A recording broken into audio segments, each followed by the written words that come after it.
وما أرسلناك إلا رحمة للعالمين۔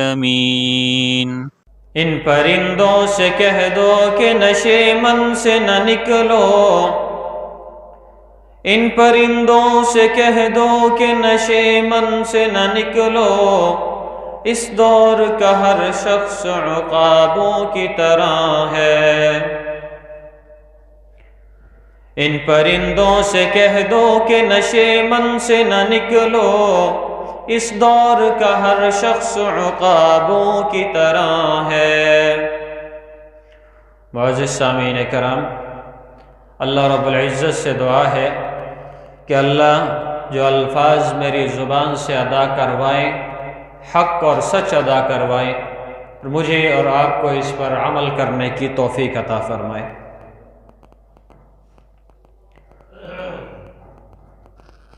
سامعین کرام،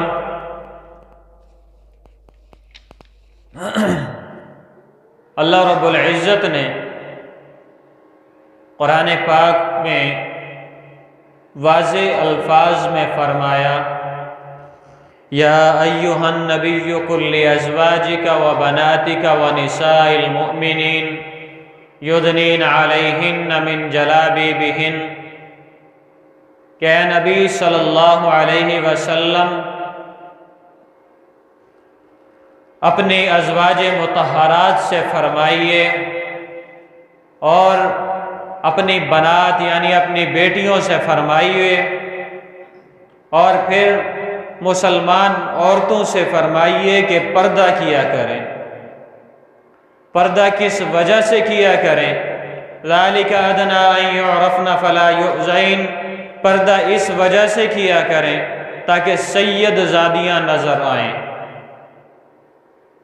اس وجہ سے کیا کریں تاکہ مسلمان عورتیں نظر آئیں، پردہ اس وجہ سے کیا کریں تاکہ متقی عورتیں نظر آئیں، پردہ اس وجہ سے کیا کریں تاکہ پرہیزگار عورتیں آئیں، پردہ اس وجہ سے کیا کریں کہ صنف نازک ہمیشہ نازک ہی رہے، پردہ اس وجہ سے کیا کریں کہ شیطان حملہ نہ کر سکے، پردہ اس وجہ سے کیا کریں کہ کسی فتنے میں ملوث نہ ہو جائیں، اس وجہ سے نہیں کہ لوگ کیا کہیں گے، اس وجہ سے نہیں کہ آپ صلی اللہ علیہ وسلم کی اہل خانہ میں سے ہیں، بلکہ اس وجہ سے پردہ کیا کریں کہ اللہ رب العزت کا حکم ہے۔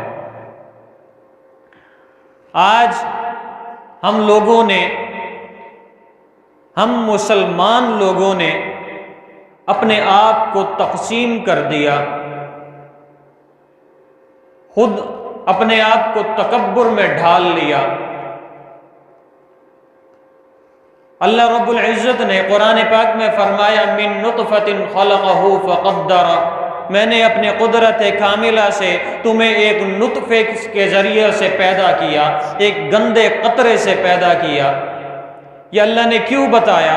اللہ چاہتے تو اس بات کو چھپا لیتے، اللہ چاہتے تو اس بات کو چھپا لیتے کہ میں نے تجھے نطفے سے پیدا کیا۔ اللہ نے کیوں نہیں چھپایا؟ اس کی وجہ یہ تھی کہ میرا بندہ متکبر نہ ہو، میرے بندے میں غرور نہ آئے، میرے بندے کی گردن میں سریا نہ ہو، اس وجہ سے اللہ نے بتایا من نطفۃ خلقہ فقدر۔ دوسری جگہ اللہ رب العزت فرماتے ہیں خلق الانسان من علق، ایک گوشت کے لوتھڑے سے تجھے پیدا کیا۔ اللہ نے واضح واضح الفاظ میں فرمایا۔ پھر اللہ رب العزت نے انسان کے اندر ایسی چیزیں رکھ دی کہ اگر ہم روڈ پر چلتے ہوئے جا رہے ہوں اور راستے میں اللہ نہ کرے کسی کا ایکسیڈنٹ ہو اور ہم اس مقام کو جا کر دیکھیں، وہاں پر جو شخص زخمی حالت میں پڑا ہے اس کے زخموں کو دیکھیں تو ہم لوگوں سے دیکھا نہیں جاتا۔ بعض لوگوں کو دل کے چھوٹے ہونے پر نہیں دیکھا جاتا، اور بعض لوگ ان زخموں کو دیکھ کر اتنی گھن محسوس کرتے ہیں کہ کہہ آنے کو ہوتی ہے۔ پھر اللہ رب العزت نے انسان کے ساتھ ایک اور تقاضا لگا دیا کہ انسان کے جسم کے اندر پیشاب پخانہ رکھ دیا، انسان کے جسم کے اندر مثانے کے اندر بدبودار پانی رکھ دیا۔ جس انسان کے اندر یہ چیزیں ہوں گی، جس مخلوق کے اندر یہ چیزیں ہوں گی، غلاظت ہوگی، اور اللہ رب العزت نے اسے بڑا خوبصورت بنایا، اسے اپنے چہرے پر، اپنی خوبصورتی پر تو تکبر ہو سکتا ہے، مگر وہاں کیا کرے گا جہاں اپنے اندر کو دیکھے گا، بیت الخلاء جائے گا، اس کے اندر سے غلاظت نکلے گی، وہاں تکبر مٹ جاتا ہے۔ اور اللہ نے انسان کے اندر غلاظت رکھی اس وجہ سے ہے تاکہ اس کے اندر تکبر پیدا نہ ہو۔ اللہ چاہتے تو نہ رکھتے، اللہ قدرت رکھتے ہیں، مگر اللہ نے اس وجہ سے اس غلاظت کو انسان کے اندر رکھا تاکہ وہ انسان تکبر نہ کرے، اس کے اندر غرور نہ ہو۔ مگر ہم لوگوں نے اپنے اندر کی غلاظت کو دیکھنا چھوڑ دیا، ظاہری خوبصورتی، ظاہری عیاشی، ظاہری پیسے کے ساتھ ظاہری دنیا کے مجموعے کو ہم نے اپنے تکبر کا ذریعہ بنا لیا۔ اور جب انسان کے پاس پیسہ آنا شروع ہو، یہ نہیں دیکھتا کہ یہ حلال کا ہے یا حرام کا ہے، جھوٹ سے آیا ہے یا سچ کی وجہ سے آیا ہے، بس پیسہ ہونا چاہیے۔ اور جب پیسے کا اضافہ ہوتا ہے، یقین جانے مرد کی غیرت اور عورت کی حیا دونوں ختم ہو جاتے ہیں۔ جب غریب تھا تو اپنی عورت کو چھپا کر رکھتا تھا، جب پیسہ پلے نہیں تھا اپنی ماں، بہن، بیٹی کو چھپا کر رکھتا تھا۔ آج جب پیسہ پلے ہے تب اپنی ماں، بہن، بیٹی اگر بازار میں جاتی ہے تو اس قسم کا لباس پہنایا جاتا ہے تاکہ پتہ چلے کہ یہ کسی بغیرت امیر کی عورت جا رہی ہے۔ لباس اتنا چست ہوتا ہے کہ اس لباس پر دوسرے لباس کی ضرورت ہوتی ہے۔ اگر برقع پہنا ہے تو وہ برقع اتنا چست ہوتا ہے کہ برقعے پہ برقعے کی ضرورت ہوتی ہے۔ اور کہنے کو ہم اللہ رب العزت کو ماننے والے ہیں، کہنے کو ہم اللہ کے نبی محمد الرسول اللہ صلی اللہ علیہ وسلم کے گرویدہ ہیں، کہنے کو صحابہ کرام رضوان اللہ تعالی علیہم اجمعین کے نقش قدم پر چلنے والے ہیں، صرف کہنے کو، عمل نہیں ہوتا۔ کہنے کو ہم یہ بھی کہتے ہیں کہ ہماری جان، مال، اولاد، ہر چیز نبی علیہ السلام کے ناموس پر، نبی علیہ السلام کے نام پر قربان ہے، مگر ہم اپنے گھر میں نفاذ شریعت نہیں لانا چاہتے، ہم اپنے گھر میں شریعت کی پابندیاں نہیں لانا چاہتے، ہم اپنے اندر اللہ کے احکامات کو ماننا نہیں لانا چاہتے۔ اللہ نے واضح الفاظ میں کہا، اللہ کا ایک قانون ہے کہ اللہ جسے کسی کے لیے بناتا ہے اس میں کچھ نہ کچھ خوبیاں رکھتا ہے۔ مثال کے طور پہ اللہ رب العزت نے محمد الرسول اللہ صلی اللہ علیہ وسلم کو پیدا کیا۔ محمد الرسول اللہ صلی اللہ علیہ وسلم کو 40 سال کی عمر میں نبوت عطا فرمائی۔ یہ جو پیچھے 40 سال ہیں وہ کس طریقے سے گزارے میں اور آپ بہت اچھے طریقے سے جانتے ہیں۔ نبوت سے پہلے مشرکین مکہ محمد الرسول اللہ صلی اللہ علیہ وسلم کو صادق اور امین کہا کرتے تھے کہ آپ صلی اللہ علیہ وسلم نے کبھی جھوٹ نہیں بولا۔ نبوت سے پہلے محمد الرسول اللہ صلی اللہ علیہ وسلم کو لوگ امین کہا کرتے تھے کہ آپ نے کبھی امانت میں خیانت نہیں کی۔ اور اسی چیز کو دیکھتے ہوئے سیدہ خدیجہ الزہرا رضی اللہ تعالی عنہا نے آپ صلی اللہ علیہ وسلم کے ساتھ نکاح کیا۔ سیدہ خدیجہ الکبریٰ رضی اللہ تعالی عنہا آپ صلی اللہ علیہ وسلم کے ذریعے سے انہوں نے کاروبار کیا، اور آپ صلی اللہ علیہ وسلم جب منافع لے کر آئے تو سیدہ خدیجہ رضی اللہ تعالی عنہا نے فرمایا کہ آج تک میرے اس کاروبار میں اتنا زیادہ منافع نہیں ہوا۔ اور منافع کس طریقے سے ہوا؟ ایک غلام کو بھیج دیا کہ جا کے دیکھو کس طریقے سے کام کرتے ہیں۔ اس شخص نے دیکھا کہ آپ صلی اللہ علیہ وسلم ناپ تول میں کوئی کمی کوتاہی نہیں کرتے، ملاوٹ کسی چیز میں نہیں کرتے، ایمانداری کے ساتھ سودا دیتے ہیں، اس کا جو منافع ہے وہ شریعت کے مطابق رکھتے ہیں، جو اللہ کے احکامات ہیں ان کے مطابق منافع رکھتے ہیں۔ جب یہ تمام چیزیں دیکھی تو آپ صلی اللہ علیہ وسلم کے پاس نکاح کا پیغام بھیجا، اور پھر اللہ رب العزت نے جب مشرکین مکہ کو یہ دکھایا، حجاز مقدس والوں کو یہ دکھایا کہ یہ شخص اتنا سچا ہے، اتنا امین ہے، اتنا خالص ہے، اتنا مخلص ہے، تو آپ صلی اللہ علیہ وسلم کو نبوت عطا فرمائی۔ پھر جب آپ صلی اللہ علیہ وسلم کو نبوت عطا فرمائی تو آپ علیہ السلام کی ازواج مطہرات کو چن چن کر آپ کو دیا۔ وہ ازواج مطہرات جو آپ صلی اللہ علیہ وسلم کی بات کو سچ ظاہر کر کے دکھائیں، جو آپ نے فرما دیا وہ پتھر کی لکیر بنا کر دکھائیں۔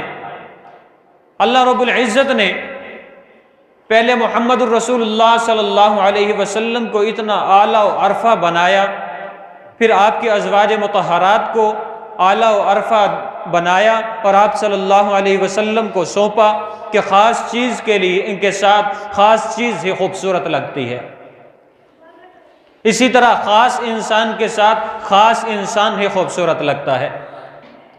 پھر اللہ رب العزت نے فرمایا یا ایھا النبی، اے نبی صلی اللہ علیہ وسلم، کل ازواجکا، اپنے گھر کی عورتوں یعنی اپنی بیویوں سے کہیے، وبناتکا، اور پھر اپنی بیٹیوں سے کہیے۔ یہ ترتیب کس وجہ سے بتائی کہ اے نبی صلی اللہ علیہ وسلم، میں نے تجھے بڑا خوبصورت بنایا، میں نے معصوم بنایا، ہر قسم کے نقائص سے پاک بنایا۔ میں نے جب تجھے اتنا پاک بنایا، اتنے نقائص سے بے عیب بنایا، تو پھر سب سے پہلے تو ٹھیک ہے اپنی بیویوں کو ٹھیک کر۔ کیا فرمایا؟ یا ایھا النبی، اے نبی صلی اللہ علیہ وسلم، کل ازواجک، اپنی بیویوں سے کہیے پردہ کیا کریں۔ پھر وبناتک، پہلے آپ حاکم اپنی بیویوں پر تھے، اپنی بیویوں پر حاکم تھے، اس وجہ سے سب سے پہلا حکم یہ دیا کہ اپنی بیویوں کو ٹھیک کیجئے، اور پھر وبناتک، اس کے بعد آپ حاکم اپنی بیٹیوں پر ہیں، آپ کا جو کنبہ ہے آپ پہلے اس پر حاکم ہیں، پہلے اپنے گھر کو، اپنے کنبے کو پردے پر لگائیے، پردہ ان سے کروائیے، اس کے بعد مسلمان عورتوں سے کہیے وبناتک ونساء المؤمنین، اس کے بعد مسلمان عورتوں سے کہیے یدنین علیہن من جلابیبہن، کہ پردہ کیا کریں، اس وجہ سے پردہ کیا کریں، ذالک ادنی ان یعرفن فلا یؤذین، تاکہ سید زادیاں نظر آئیں۔ آج ہم نے اپنی سوچ کو اتنا مختصر کر لیا کہ آج رکشے والے کو بھی ہم سید کہتے ہیں، موچی کو بھی ہم سید کہتے ہیں۔ گٹر صاف کرنے والے نے اگر ہمیں آ کے بتا دیا کہ میں سید ہوں تو ہم اسے بھی سید کہتے ہیں۔ ہم اس چیز کی جانچ پڑتال نہیں کرتے کہ اصل سید ہے کون۔ اللہ ہدایت دے اس شخص کو جس نے ہر کسی کے ساتھ سید کا لیبل لگا دیا۔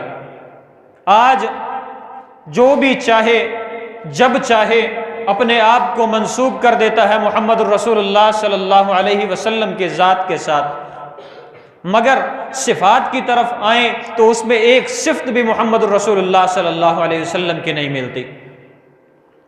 پچھلے دنوں ایک ساتھی ملا جس نے اتنی بڑی بڑی زلفیں رکھی ہوئی تھی۔ میں نے سوال کیا، بھائی یہ زلفیں کس وجہ سے رکھی ہوئی ہیں؟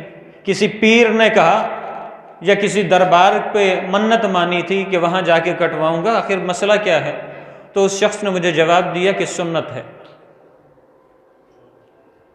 زلفیں رکھنا سنت یہ سمجھ آ گئی، مگر داڑھی کی سنت ہمیں سمجھ نہیں آئی۔ داڑھی کٹوا دیتے ہیں، نہ داڑھی ہوتی ہے نہ مونچھ ہوتی ہے، اور صحیح طرح کریم پاؤڈر لگا کر نکلتے ہیں، اتنی اتنی زلفیں رکھی ہوتی ہیں، کہنے کو سنت کے مطابق زلفیں ہیں، پتہ نہیں چلتا مرد ہے یا عورت ہے۔ اپنے آپ کو خسرا بنا کر یہ کہتے ہیں کہ میں سنت کے مطابق زلفیں رکھے پھرتا ہوں۔ اللہ رب العزت نے خوبصورت چہرے کے لیے خوبصورت داڑھی کو رکھا ہے، بغیر داڑھی کے خوبصورتی نہیں آتی۔ داڑھی کٹوا کر، مونچھیں اتروا کر، جب چہرے کو ہم بنا سنوار کر یہ کہتے ہیں کہ اب ہم ٹھیک لگ رہے ہیں، اللہ کی قسم اسلام سے خارج ہو جاتے ہیں۔ کس وجہ سے؟ کہ آپ صلی اللہ علیہ وسلم کی سنت کا قتل کر کے ہم اپنے آپ کو ٹھیک کہہ رہے ہیں، یعنی میرے نبی کی سنت کی اہمیت نہیں، نعوذ باللہ۔ بغیر سنت کے خلاف ورزی کر کے جو شخص یہ کہے نا کہ اب میں ٹھیک لگتا ہوں، تو میں قسم کھا چکا ہوں کہ وہ اسلام سے خارج ہو جاتا ہے۔ اگر میری بات پر یقین نہیں تو کسی بھی عالم سے جا کر پوچھ لیں کہ سنت کے قتل کرنے کے بعد اگر میں اپنے آپ کو ٹھیک کہوں تو کیا میں مسلمان رہتا ہوں؟ اگر وہ صحیح عالم ہے تو وہ کبھی یہ نہیں کہے گا کہ آپ مسلمان رہتے ہیں۔ ایک سنت پر عمل کرنے پہ اللہ رب العزت اجر جو عطا فرماتے ہیں وہ 100 شہیدوں کا اجر ہے، اور ہم اپنے ہاتھوں سے سنت کا قتل کرتے پھرتے ہیں۔ ہم نے جدید ٹیکنالوجی میں، اس جدید ٹیکنالوجی دور میں اپنے آپ کو اس طریقے سے ڈھال لیا ہے کہ اللہ کے احکامات کی مخالفت کر کے ہم اپنے آپ کو ٹائکون سمجھتے ہیں۔ اللہ کے نبی صلی اللہ علیہ وسلم کی سنتوں کا قتل کر کے ہم اپنے آپ کو بڑا ہی معزز سمجھتے ہیں، مہذب سمجھتے ہیں۔ اللہ نے حکم دیا کہ اپنی عورت کو اپنے گھر میں رکھو، مارکیٹ بھیجو منع نہیں، مگر خود ساتھ جاؤ۔ 1 مہینہ اگر آپ کام کرتے ہیں، 1 مہینے کے بعد آپ کے پاس 30,000 40,000 50,000 یا جتنا بھی آپ کے پاس جمع ہوتا ہے، آپ اپنی بیوی کو اٹھا کر دیتے ہیں کہ یہ لے، جو چیز گھر کی لینی ہے وہ جا کے مارکیٹ سے لے کر آ۔ وہ 1 دن چھٹی کر کے اپنے گھر کے لیے خود ہی اپنی بیوی کے ساتھ چلے جائیں، اپنی بہن کے ساتھ، اپنی ماں کے ساتھ اگر چلے جائیں، اسے بولنے نہ دیں۔ ہم بظاہر تو بڑے غیرت مند ہیں نا، مسلمان غیرت مند ہوتا ہے، ہم بظاہر بڑے غیرت مند ہیں، ہمارے اندر بے غیرتی کی کوئی چیز نہیں، مگر اس وقت نہ جانے ہماری غیرت کہاں جاتی ہے جب ہم اپنے گھر کی عورت کو بازار میں کسی غیر مرد کے ساتھ باتیں کرنے کے لیے بھیجتے ہیں۔ بات ہی کرنے کے لیے جاتی ہے نا وہ، اب وہ خریداری کرے گی، گونگی بن کر تو نہیں کرے گی، بات کرے گی اس سے۔ وہی زبان اگر میں استعمال کروں، میری بیوی بھی میرے ساتھ ہو، مثال کے طور پہ کپڑے خریدنے ہیں، ہمیں یہ گمان ہوتا ہے کہ ہماری پسند ہماری اہلیہ کو پسند نہیں آئے گی، اسے ساتھ لے کر جائیں، اسے وہاں پر کہیں کہ تو مجھے یہاں سے بتا دے، کلر بتا دے، وہ کلر نکلواؤں گا میں، تو نہ بولنا۔ وہ نہیں بولے گی، آپ نے وہ کلر نکلوانا ہے، کپڑا اسے چیک کروانا ہے، اگر اسے پسند ہے وہ کپڑا کٹوا لو، اور پھر اس کی پیمنٹ کر کے آپ گھر واپس آ جاتے ہیں۔ آپ اس گناہ سے بچ جائیں گے کہ آپ کی بیوی کسی سے بولی، اسے برقعے میں لے کر جائیں۔ آج کل ایک نیا فیشن آیا ہوا ہے کہ بڑے ہی مہذب گھرانوں میں برقع پہنا کر بھیجا جاتا ہے، مگر آنکھیں نظر آتی ہیں۔ شیطان کے تیروں میں سب سے بڑا تیر یہی نگاہ ہے۔ اپنی اہلیہ کو اگر ہم نہیں چھپائیں گے، کیا غیر چھپائے گا؟ علامہ اقبال کا شعر ہے نا، ان پرندوں سے کہہ دو کہ نشے من سے نہ نکلو، اس دور کا ہر شخص عقابوں کی طرح ہے۔ وہ میرے آپ کے لیے نہیں، ہمارے گھر کی عورتوں کے لیے ہے۔ کہ اپنے گھر کی عورتوں کو اپنے گھر سے باہر نہ نکالو، ہر شخص بھیڑیا ہے، ہر شخص نوچنے کے لیے تیار ہے۔ کوئی اپنے گھر کی عورت کو اس طرح چھوڑ دے باہر گلیوں میں پھرنے کے لیے، آپ دیکھیں کہ آپ سارا دن اس کا پیچھا کریں، آپ کو ہزاروں نگاہیں اسے نگاہوں سے چیرتی نظر آئیں گی، نگاہوں سے نوچتی نظر آئیں گی۔ اور اگر کسی کا بس چلے گا تو وہ اپنی خباثت اپنی زبان سے یا اپنے ہاتھ سے بھی پھیلائے گا۔ اور یہ سب روکنے کے لیے اگر میں آگے نہیں بڑھتا تو میرا پڑوسی آ کے میری بیوی کو، میری بیٹی کو، میری بہن کو نہیں پردے میں رکھ کر جائے گا۔ اکثر ہمارے گھروں میں لڑائیاں ہوتی ہیں، کس بات پر؟ یہ جی بہن بھابھی کی بھائی کے ساتھ لڑائی ہو گئی، دیور کے ساتھ لڑائی ہو گئی، جیٹھ کی بھابھی کے ساتھ لڑائی ہو گئی۔ بھئی جیٹھ اور بھابھی کی لڑائی بنتی ہی نہیں ہے۔ کس وجہ سے نہیں بنتی؟ جب وہ آپس میں پردہ کرتے ہیں، ایک دوسرے سے پردے میں رہتے ہیں، تو پھر لڑائی کس بات کی؟ لڑائی تو تب ہو کہ جب ایک دوسرے کے ساتھ ہم کلام ہوں۔ مگر ہم لوگ دقیانوس قسم کے لوگ ہیں۔ اور پچھلے دنوں شاید آپ نے بھی سنا ہو کہ قطر میں فیفا ورلڈ کپ کا دور چل رہا ہے، وہاں پہ بڑے کئی ممالک کے لوگ آئے ہوئے ہیں۔ قطر کے جو صدر ہیں انہوں نے کہا کہ یہاں پر خلاف شریعت کوئی کام نہیں ہوگا، مختصر لباس پہن کر لڑکیاں نہیں آئیں گی، یہاں پر ٹرانسجنڈر ایکٹ لاگو نہیں ہوگا، یہاں پہ کسی قسم کی واحیات چیز نہیں دیکھنے کو ملے گی۔ اور ہمارے کچھ جیالوں نے یہ کہا کہ قطر کے امیر نے یہ کہہ دیا، بڑا دقیانوس انسان ہے، بڑی چھوٹی سوچ رکھتا ہے، اس نے اسلام کی بات کی، ہمیں دقیانوسی نظر آئی، اس نے اسلام کی بات کی، ہمیں چھوٹی سوچ والا نظر آیا۔ فرانس میں کسی مسلمان عورت کو حجاب کے ساتھ مارکیٹ میں یا گھر سے نکلنے کی اجازت نہیں ہے، اگر وہ حجاب کے ساتھ باہر آتی ہے تو اس پر فرد جرم عائد کیا جائے گا۔ اب سوال کیا کیوں؟ یہ جی فرانس کا قانون ہے، فرانس کا قانون ہے، وہ کوئی مسلم ممالک میں سے تو نہیں ہے، مسلمان ملک تو نہیں ہے، غیر مسلم ملک ہے، اس کا قانون ہے، یہ اس وجہ سے مسلمانوں پر یہ عائد کیا گیا ہے۔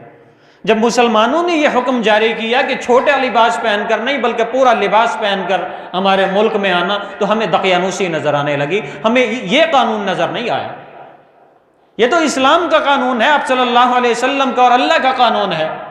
ہم جب اللہ اور اللہ کے رسول کے قانون کو نہیں مانتے تو ہم کامیاب کیسے ہو سکتے ہیں؟ ہماری کامیابی اس میں نہیں کہ ہم یہود و نصارہ کے طریقے پر اپنی زندگی گزاریں، اپنے گھر والوں کو، اپنے بچوں کو، اپنی بیویوں کو، اپنی بہنوں کو، اپنی ماؤں کو غیروں کے طریقے پر چلائیں، یہ کامیابی نہیں۔ دنیا و آخرت کی کامیابی اگر حاصل کرنی ہے تو محمد الرسول اللہ صلی اللہ علیہ وسلم کے سنت پر، اللہ کے احکامات پر، صحابہ کرام رضوان اللہ تعالی علیہم اجمعین کے نقش قدم پر چل کر ہوگی، دوسری کوئی صورت نہیں کامیاب ہونے کی۔ اللہ تعالیٰ مجھے اور آپ کو عمل کرنے کی توفیق عطا فرمائے۔ وآخر دعوانا الحمدللہ۔